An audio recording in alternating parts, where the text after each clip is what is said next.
Welcome to the Wife Stories YouTube channel. New video every day, and don't forget to subscribe. Here we go. My name is Tom Jodd, and my wife is Linda. I'm only 5 feet 10 inches and 165 pounds, but I have my strengths. We met in college when I was 23 and she was 21. I served in the Army while taking classes to earn a double degree in economics and accounting. She majored in biology. My Army service did not require constant presence in hot spots, but it was dangerous. Our unit was assigned to carry out individual missions, often involving the punishment of someone who wanted to appear as a friend. In short, we were killers. My specialty was planning and close combat. I graduated at age 25, and 2 years later, I left the Army and married Linda. In 4 years, we had 2 girls. I worked from home, handling the accounting for some local businesses, and also did some sales from home. Linda was busy with the children, but when our marriage was 10 years old, she took a job in a local laboratory associated with the college. Both girls were in school, and I was working from home so she could return to a job she enjoyed. We lived in a house where I grew up. I've owned it since my parents moved to Florida. I bought it from them when I was in college. Some of our Army missions gave the unit a chance to get a good reward, which we divided into 10 parts, so I had the money to buy what was needed. One day at the end of February, we decided to go out with our neighbor friends for dinner and dance at a club afterward. There were 8 of us, and we all had babysitters for the kids overnight. Linda and I booked a room at a hotel associated with a dance club. She looked striking at 5 feet 6 inches, a slender brunette wearing a blue silk dress. We had a great dinner and were having a lot of fun dancing in the club when a group of 6 people showed up. One of them was a large, fair-haired guy, Mark Stevens, a professional midfielder for the local team. All the women at our table immediately noticed him. Stevens was with a charming blonde who had what looked like a large wedding ring on her finger. They danced together. Our friend June said she was a cheerleader for the team and engaged to Stevens. After they had been there for a while, I noticed Stevens looking at our table. He stood up and walked towards us. He immediately turned to Linda and simply asked her to dance, without even looking at me. I put my hand on her shoulder to stop her, but she got up from the table and went with him. She didn't even look back at me. I was more than a little annoyed. I was even more annoyed when after 2 fast dances, it was time for a slow one and Linda melted into Mark's arms. I stood up and walked to the bar right past them. The women at our table didn't like this, and they made that clear, but I went anyway. Not that it mattered much to Linda, who didn't notice me passing by at all. I had coffee. When the slow number ended, they parted, and Linda returned to our table. I stayed at the bar and drank my coffee. I saw her look around for me and saw me there. She looked a little worried. She sat down next to June. I walked over, and as I got closer, they both stood up. "Did you have fun?" "Sorry, maybe I got a little carried away." "Maybe so." June chimed in. "Tom, it was just a little dance, nothing special." I thought it was insulting to me. I sat down. "June and I are going to the ladies' room." "We'll be right back," Linda said. They left, and Mark left through the front door without the blonde. June returned, but Linda was not with her. I asked, "Where is she?" "Tom, Linda is not here now." "She left with Mark." "Are you kidding?" I ran outside and saw Linda getting into the red Escalade. The car started moving. I returned to the table. June was talking to the others at the table. "Did you all know what she was doing?" June said, "Tom, you have to let her spend the night. She will return to you tomorrow." "No, I don't need her to come back. Let her know this when you talk to her." "We're finished." When I said this, there was a general uproar at the table. They'd all thought I was too harsh, so I barked at them. "I don't want anything to do with any of you anymore." You all knew, and no one warned me, so maybe I could have stopped her. Now she will lose everything for a night. I went to the front desk but saw a blonde woman at a table with the other 4 who had come with Stevens. She cried. I went, "Are you his girlfriend?" Yes, I was his girlfriend, but not now. "Where did they go?" I asked. "To our house on Cherry Lane. He said he would never do it once we were engaged." "Excuse me, was that your wife?" "Was is the key word here," I said. He'll finish with her in the morning and take her home. He likes to gloat over his husband. What an idiot. At this, two other guys, both big, one black, the other white, were offended. I ignored them. I gave my business card to May and asked her to call me. She smiled but cried. I walked away. I took my coat but left Linda's. I went to the hotel room and took my suitcase but left Linda's. I checked out. As I drove home, a plan formed in my head. This has happened to me before when I was in the military. That's why I'm still alive. I wished I had come up with a plan before Linda left. I drove into the garage, went inside, and turned on the security system. I went to the basement and took out the rope that I had kept for many years. Then I went upstairs, took off my clothes, and jogged to the second floor. I put on black underwear, a black hoodie, dark gray sweatpants, old sneakers, and 2 pairs of gloves. I also took a balaclava. I put it all on and went up to the attic with the rope. I secured it to the beam securely, just as I did as a child. I climbed out of the narrow window and jumped down the wall of the house. On the other side, there was nothing but forest. I ran and jumped over the side fence, down the path to the workshop located there. I went inside and grabbed a backpack, a few extra wool socks, a pocket knife, and an old hand axe that I had deep in my toolbox. I put it all in my backpack. Then I took my bike and rode, pedaling towards the river through a small forest. I crossed the bridge over the river and headed towards Cherry Lane. I saw a house with a statue of a football player and a red Escalade parked in front of it. I took an axe and a knife, jumped over the fence, and ran past that SUV. I used the axe to break the passenger side window. The alarm sounded. Then I jumped out onto the porch and hid behind a column near the door. I didn't have to wait long. The light came on and the door opened. The idiot stuck his head out and used the key fob to disable the alarm. He went outside. He had a semi-automatic pistol. I hit him on the head with an axe as he passed me. He fell and crawled. I delivered one powerful strike with the axe with both hands. I returned, closed the front door, and ran away. I jumped over the stone wall and returned to my bike. I put on wool socks, put the axe, knife, gloves, and shoes in the backpack and zipped it up. I jumped into the saddle and flew to the river. When I arrived at the bridge, I stopped and threw the entire backpack as far as possible into the river. It had rained the day before, and the current was fast. I rode my bike back in the direction of the house, through the nearby forest, to the workshop. I went inside. I took off my socks and put on another pair of sneakers. I sprayed the bike's handles and pedals with an ammonia solution and wiped them off. Then I ran back, jumped over the side fence, and climbed up the side of the house again. It was not as easy as I thought, but I managed and climbed through the small window. I pulled the rope and rolled it. I wiped the windowsill with a rag and ran with the rope to the basement. I took off all my clothes, including my mask and gloves, and put them in the washing machine. I then showered in the basement bathroom for a while, washing everything twice. Once that was done, I put on my gym shorts and headed upstairs. I left the basement door open so I could hear when the washing machine stopped. I put on the clothes I wore to the club the night before. I went down to the basement and put the wet clothes in the dryer. I went upstairs, prepared snacks, and drank a glass of whiskey. Then I sat for a while, thinking things through again. When the dryer stopped, I took the clothes upstairs and put everything back in its place. The balaclava went to the back of the closet where I always kept it. I looked at my watch.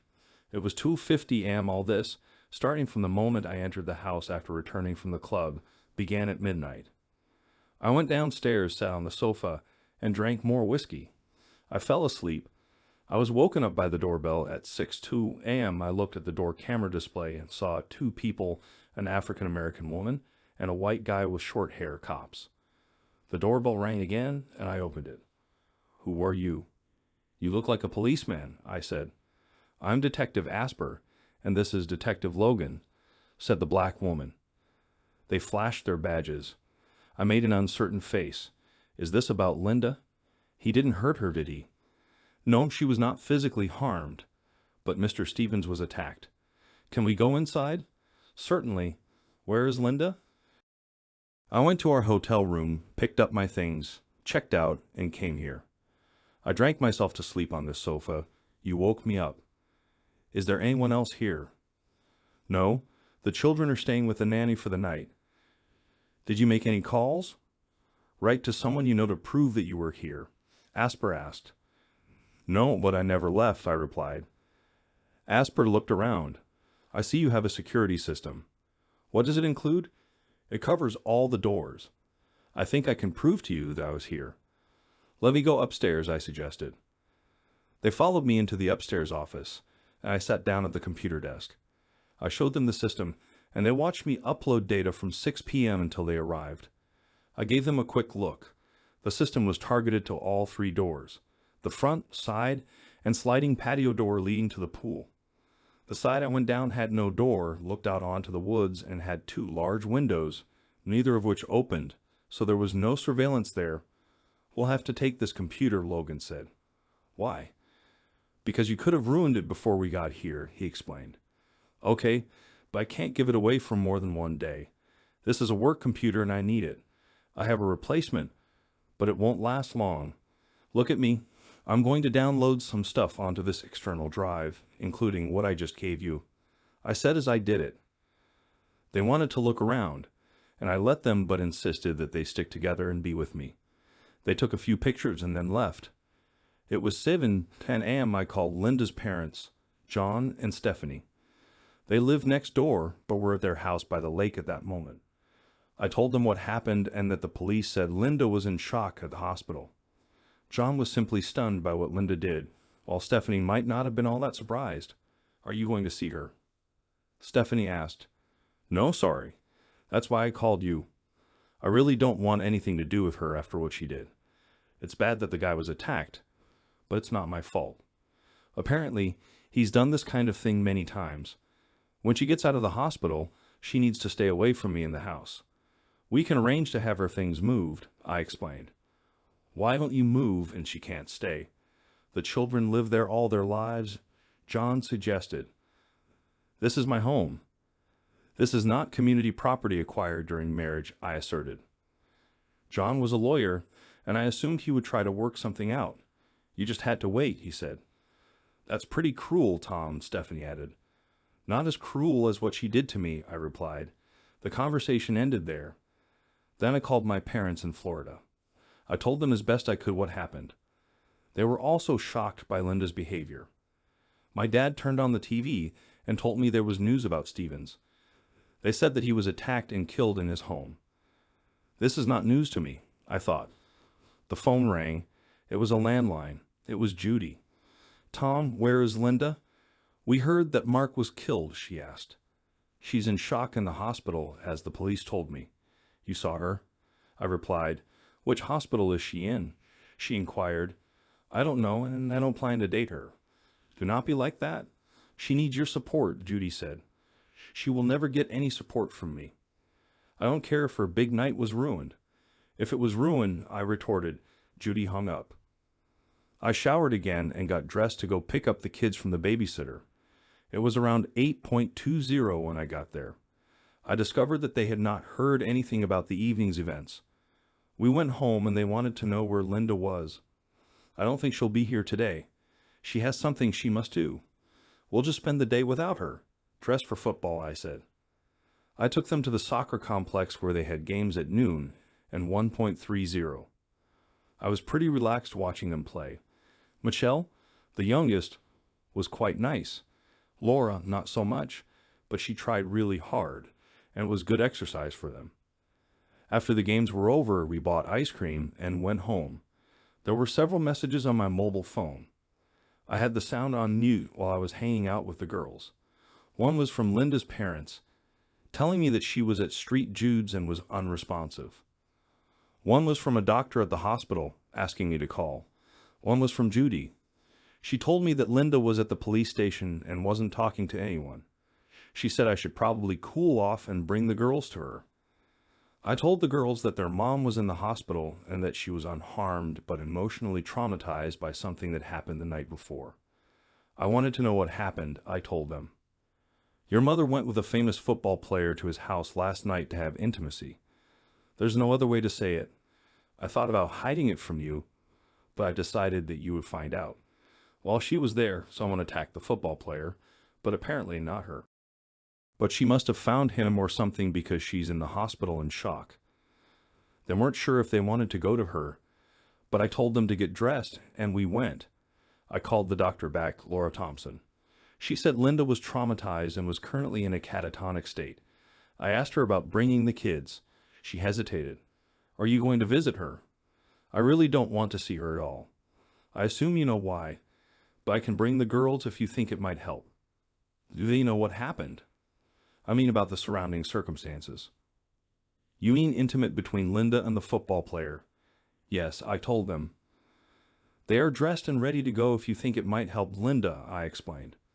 Okay, meet me in room 31 in 30 minutes, she said. We went there. Dr. Thompson was in her late 40s and a psychiatrist. We talked for a while, and then she turned to the girls. She said their mother was in complete shock and seemed unaware of her surroundings. She said meeting the girls might help. Did they want to see her? They did. Just that.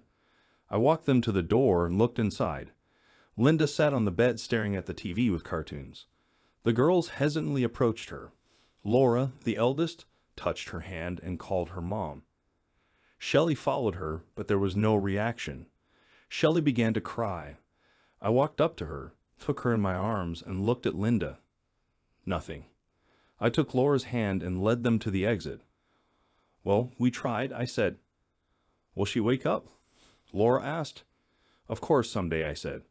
Maybe you can visit her again soon. Maybe when she comes to her senses, you'll be able to see her. What if she doesn't wake up? Shelley whispered. I reassured. She will wake up. I know it. Maybe not soon, the doctor said. Girls, I'll definitely let you know when she comes to her senses. After this, we left the hospital.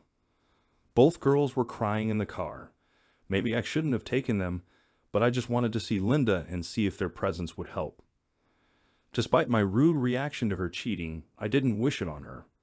I felt bad about it, even though she deserved to suffer, but not like it is now. I felt tears running down my cheeks. When we got home, I made them scrambled eggs and toast. I deliberately involved them in cooking, pretending that I needed help. It seemed that the opportunity to command me encouraged them. Then I turned on the movie for them. I went into my office and called my friend to see if I could get any information about what happened at the Stevens house after I left. He was a public defender and good at his job. He said I wouldn't be able to get police reports, but he had an idea. Ambulance mileage reports were publicly available. I asked him to answer if he could, and we hung up. An hour later, my lawyer friend called back. He said he emailed me information about calling an ambulance. I told him about the police visit. He said that if the security system showed that no one had come or gone, I probably wouldn't have anything to worry about. But he also said that the police might get a search warrant or might want to talk to me again. He recommended a lawyer if needed.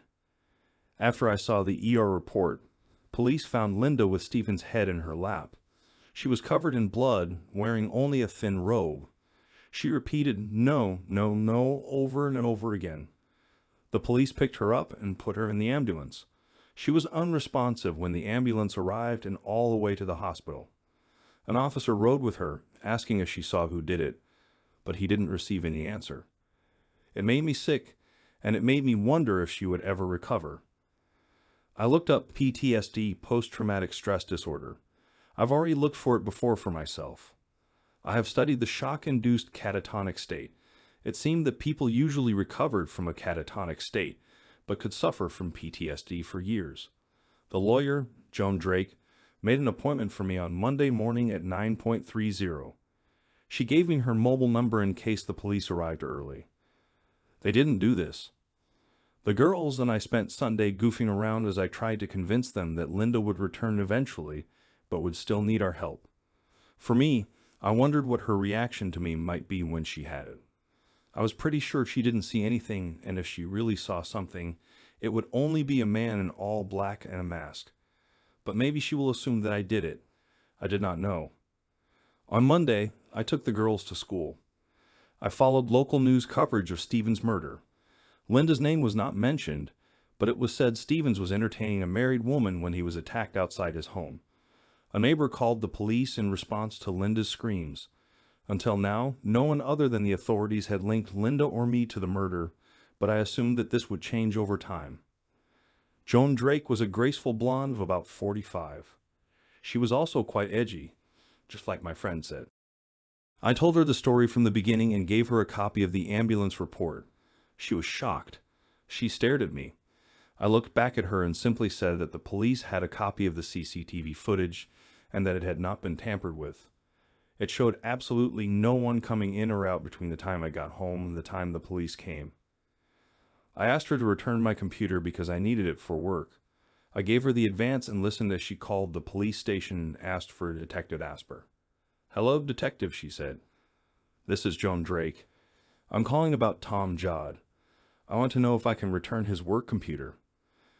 "No, I think you had enough time to see if there were any changes." There weren't any."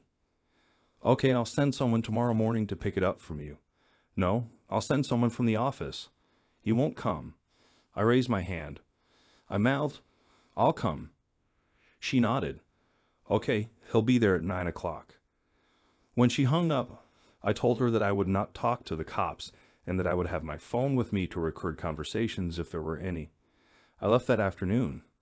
The girls returned home from school and immediately asked about Linda. I already called the doctor and no significant changes have occurred.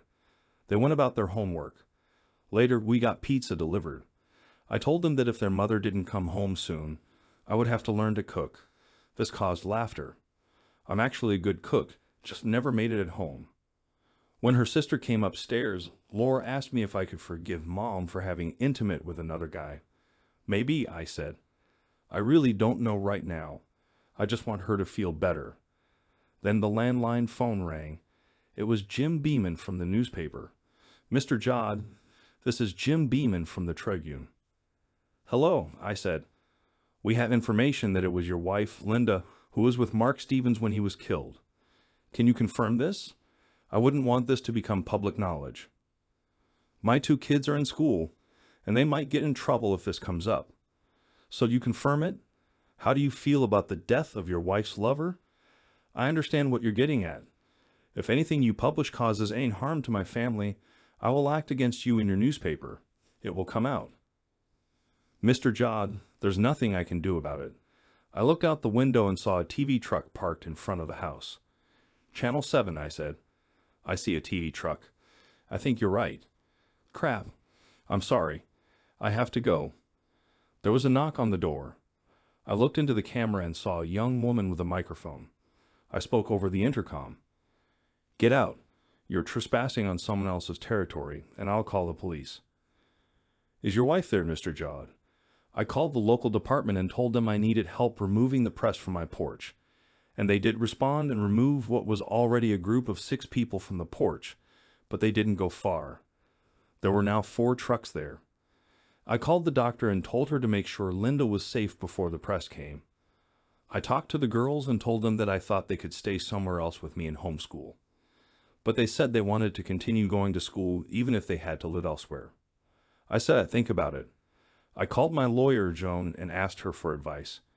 She said she would make a statement to the press if I wanted to see if that would calm the tension. We arranged it. The statement was made through her office and stated that my family would like for her to be allowed to continue her normal daily life. It said that I do not comment on rumors about my wife and will not comment on them in the future. It stated that continued media presence outside the home would result in legal action if it harmed the family and that we would appreciate it if the trucks left. Meanwhile, Detective Asper and her boss announced a press conference at 7 p.m. and I was watching. Police said Mark Stevens was attacked outside his home and killed with a sharp object. It said that although a woman was in the house at the time, there was no indication she witnessed the attack. It said the investigation was ongoing. The first question was whether the woman was married and whether her husband was a suspect. Detective Asper said, "Since you all know her name, I assume you know that she is married, but we have carried out a thorough investigation into him, and there is no indication that he was involved in the attack. In fact, he appears to have spent the entire night at his home, some distance from the scene of the incident." The reporter spoke, What about other women, married women, their husbands? We thoroughly investigated allegations that Mr. Stevens regularly seduced married women and found that there was some truth to this. In fact, he appears to have seduced several married women in the presence of their husbands. So we explored this aspect. Chief Johnson interrupted the meeting. That's all for now. If we have anything more before our briefing on Wednesday, we will let you know. And the police left amidst screams. I've made arrangements with the girls' school to have their assignments delivered here or sent by computer over the next few days. I called Linda's parents and told them to beware of the press, but no one had shown up yet. They'd also disappeared from our street on Tuesday. The doctor called and said Linda was starting to respond and that the police were with her. I told her parents, and then I gathered the girls to take them to the hospital. By the time we got there, the police were already leaving. Detective Asper said she would like to speak with me after my meeting with Linda. I agreed. Linda still seemed stunned. She greeted the girls with a smile and hugged them, but she didn't look at me. The girls told her about TV trucks in school, but then Linda seemed to doze off, and the doctor said we should let her sleep. Her parents were outside talking to the girls when I went to see Detective Asper. She looks like she's getting better, Asper said. Maybe. I don't know really. Are you going to take her home until she gets better? And then? I'm sure we'll separate, Asper said. I think you should give her a break. What other punishment could she receive besides what happened? It's not about punishment. It's a matter of respect and trust. I will never trust her, and I will never respect her. And maybe she will never respect me either. Asper smiled. She may be afraid of you. She may not trust you either. You're just trying to lure me into a trap. You know full well that I had nothing to do with the attack on Stevens. I know that you have an army background. I know you had an impressive reputation in the service. So maybe some average guy couldn't do it, but maybe you could. I didn't do it. You know we have home security video from Stevens' house. It's not my problem. I was not there. See you later.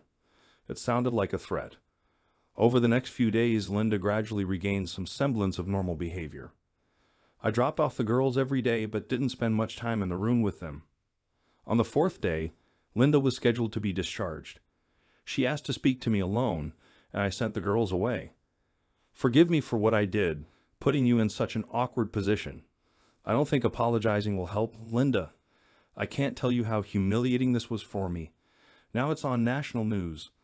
I'd like to go home when I'm discharged this afternoon, she said. She sat down on the bed and moved towards the chair. Can I go home? You know the media is there and they will follow you from here. I don't want the girls' lives to be ruined anymore. Maybe I can sneak away now, she said, not looking up. I'll contact security. I can't say I want to be close to you, but maybe I don't have much choice right now. I didn't want you to get hurt. I thought you loved me and could get through this. Or in fact, I didn't think about it at all. Did you have intim? No. We were without clothes in bed when the commotion began. I looked at her closely and realized that she was lying. You see, I can't say that I believe you or would believe everything you tell me. In fact, I can never trust you again. But we can see how things go, okay? I love you, she said. I just turned around and walked out. I went to the hospital security office and arranged for a car to pick Linda up behind the building and take her to my home. It was scheduled for 4 p.m. Everything went without a hitch, and she got home around 4:45. The children and her parents were there with me. I made a bed for myself in my office. Linda will sleep in our room. The rest of the day was very awkward, to say the least. Her parents did not quite understand how to behave in this situation. Linda, her mom, and the kids were playing Monopoly in the living room. Her father wanted to talk, so we went to the patio. What are you going to do, Tom? John asked. I really don't know, but there's a good chance we're finished. You must try to forgive. You have loved each other for so long, and you have a wonderful family. I know, but I wonder if we've really loved each other for so long. If she loved me, she would never have done this. She said they didn't have intercourse. She said, so how should I know? She was there with him for quite a long time. Well, it might have made a difference if he hadn't used protection. She may have an illness or be pregnant. Dan, I didn't like this thought. She can stay here for now, but you may soon want to look for some other solution. We returned to the house and all ate pizza together. Her parents went home. As far as I know, they didn't discuss Mark with her. As we were putting the girls to bed, Laura asked Linda why she went to have a night with Mark. I am so sorry. I was wrong and I made a mistake. But I do not understand. He's just a football player. I saw him. He's not our dad. No, not dad. I'll talk to you about him later when I find out more. The girls went to bed and Linda went down to the kitchen. I followed her about 10 minutes later. In the meantime, I called my friend, a public defender, and asked him about the autopsy report. He said it was also a public document and I asked him to get it. Linda drank Pepsi. Alcohol was not recommended for her because it could lead to relapse. She asked, "Are you sleeping in our room?" "No, in the office." "Well, you're welcome anytime. We'll just have to see. Right now, I don't see a path forward for us. But this all happened just this week. I can be patient, really." I did not notice. I went up to my office and went to bed. I didn't sleep very well and got up at 5 a.m. I made coffee. A friend of mine sent me a copy of Stephen's autopsy. I read it carefully, paying particular attention to the trauma analysis. The samples were sent for laboratory analysis. It looked like Linda was lying when she said they didn't have intercourse. I never believed it because of the timing. She was there for approximately 2 hours before the murder. When she came down, I took the girls to school almost as usual. However, they were a little depressed. I spent a lot of time considering my options. If it weren't for Linda's illness, I would never have let her back into the house. But there were benefits to allowing it, including making things a little easier for the girls. As soon as I entered the house, another TV truck pulled up outside, and a young woman got out and screamed at me, asking if Linda was home and if I had forgiven her. I smiled, waved at her, and warned her not to enter the territory. I went inside. Linda baked some cookies and offered me one, which I took. There is a TV truck outside. They don't know you're here and maybe they shouldn't know. What do they want? They already published my name and what I did at his house. Can they do any more harm? I'm sure they can come up with something. I looked at her. I was wondering what to do with you or us. I'd like you to write down for me exactly what happened last Friday, from the moment that idiot walked up to us until you ended up in the hospital. This doesn't have to happen right now, but it should happen quickly if possible. If it's too traumatic, skip the part and write later. I will try. I also need to call and see if I still have a job. Why would they fire you for cheating on me? Why should they care? Well, I was gone for a whole week.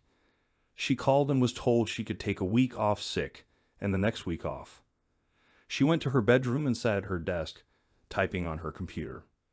I left her alone and went to my office, where I began to study the autopsy materials. I made sure I would get the test results, but probably not for a few days. Linda was trying to act normal around me. That much was clear. But I thought she must have some questions about what happened. Our routine life continued for 2 days until I received the test results. Linda's DNA and fluids have been identified, so she probably lied about the night. I waited to see what she would write to me about what happened, but I just couldn't imagine continuing my life with her as my wife. The next day after dinner, Linda walked into my home office. I finished writing here. She handed me the printout. I read what she wrote. "Tom, forgive me for my weakness. When Mark asked me to dance, I was so excited. He was charming and had such a reputation. When we danced, I really didn't think about anything else. When the slow dance began, I was simply at its mercy. He pulled me towards him. Honestly, I would have given myself to him right there. I don't know why he was so attractive to me, but he was. He told me to sneak out the side door and we would go to his house. He said, 'I'll have the best intimate experience in my life.' I believed him. When the dance ended, I returned to our table and you were not there. I agreed to go to the women's room with June. When you returned, I saw that you were very angry, but I thought you'd get over it eventually, and I wanted Mark so badly. We had intim. As we were finishing, the car alarm went off. He put on his robe and went out. He told me to wait there. I looked out the window but didn't see anything. Over the porch roof, I saw someone running away dressed in black. The man jumped over the fence. I found a robe and went down to the front door. He was lying in the driveway. I ran up to him. His head was smashed. I was in some kind of trance, just stunned and shocked. I felt guilty, as if it were my fault that I had sinned. The police arrived, and I remember being in the hospital. I'm so sorry about all of this. I love you, and I don't know why I did what I did. Linda. I looked up at her. Tears were streaming down her face. Tom, were you the man I saw? I was here all night, drinking, regretting the end of my marriage and the changes that had to happen in my family. There was hatred in me. But of course, the police told you I was here. They have surveillance footage. That's what they said when I asked, but no buts. I can tell you that I think Stevens got what he deserved. No, Tom, he didn't deserve this. He was nice and he turned your world upside down, right, Tom? Don't. Why not? I want you to know that I will never be able to love you the same way again. Maybe I won't be able to love you at all. The man I thought I married would never do what you did. Was it worth it? Was the intimate worth what you lost? What has he lost? You know, the night was really impressive, but it wasn't worth what happened. If we had just had that night, and I came home the next day, well, maybe. But he's dead, and I'm screwed forever. Yes, you killed him. She turned and ran out of the room. No, you killed him, I muttered. After that, our relationship became cold. I decided not to try to convince her of my innocence or try to make amends to her in any way. Of course, I would never admit to her what happened. I assumed that if I did this, she would immediately tell the cops. She was a woman who could not be trusted at all. She just told me that if Stevens hadn't been killed, her night would have been worth the consequences. Maybe not in such terms, but still. A few weeks later, I filed for divorce. I asked for custody of the children so they could stay in the house. Linda still had a job, so I didn't ask for alimony, child support, or free visitation. Linda recovered enough that I insisted that she move out. She went to visit her parents. I served her there. Soon after, her father called. He wanted me to take the papers and Linda was desperate. I told him she deserved to be desperate and should get a lawyer. He was very angry, but I didn't know if he was angry with me or her. He asked about visits, and I told him she could come any night and stay until the kids went to bed.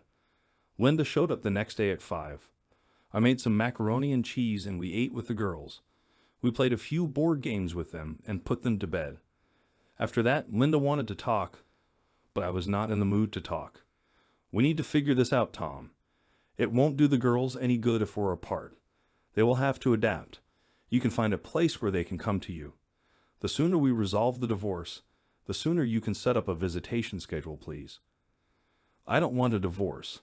I made a mistake, okay? It's a big mistake, but I love you. There's no way we're going to stay married after you openly had intimate behind my back. Forget about it and move on. Linda began to cry. Don't sob, just cry quietly. I really felt sorry for her, but not enough to change my mind. We're finished. The divorce took place. We worked out a joint custody agreement, and Linda had an apartment with a large second bedroom for the girls. The two of us established a distantly friendly relationship, focusing on the girls. About 4 months later, I started dating women from our circle and from work. They knew that I was single, and I seemed to attract their attention. When Linda had the girls, I brought several women home for the night. However, none of them lasted too long. But the intimate was usually good and sometimes great. I stayed away from married women, although some of them seemed eager to sleep with me. But after my experience, I decided that it was immoral. Linda was good with the girls, but not so good on her own. She took antidepressants and slept a lot. But she managed to go to work and complete her assignments. Her parents and girls told me she is not dating. After 10 years, Shelley left for college. Laura was about to start her freshman year. The two of them had gotten used to the joint custody arrangement and seemed to be doing well. They both dated in high school, and Laura, I believe, in college. I was in a long-term relationship with a young woman, Cody, whom I met one night at a bar. Like me, she was divorced. She had 2 children at home, and her husband moved to the West Coast. She was 35 when we met, and her children were in school. Twins in their second year, when they left for college, she moved into my home.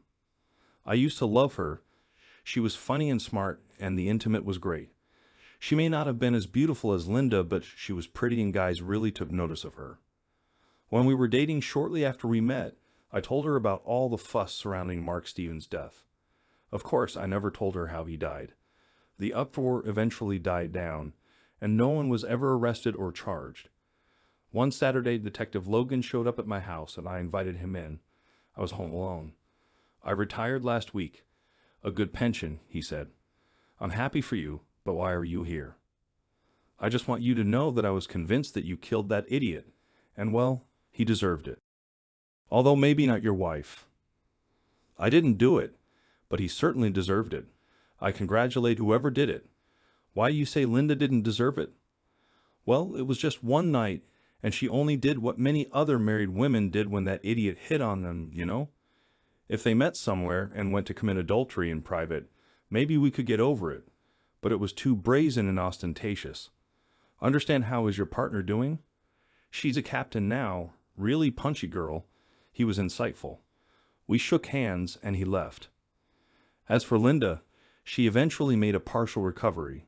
We rode together when I drove Shelley to school. On the way back, I asked her one day how she was doing. "Linda, how are you doing?" "I'm fine. I have a boyfriend, sort of like a friend with benefits. I know you and Cody are together." "Well, in general, yes. And when her children leave, we may move in together," Linda whispered. "I wish all this didn't happen. We'd be empty nesters now, and we could have some real fun." "I'm still very sorry." "Me too," we both cried. She later moved into her friend's apartment, but I don't think she ever fully recovered from that night, like me probably. I've never regretted doing it. It probably saved many marriages, one of my most effective altruistic acts.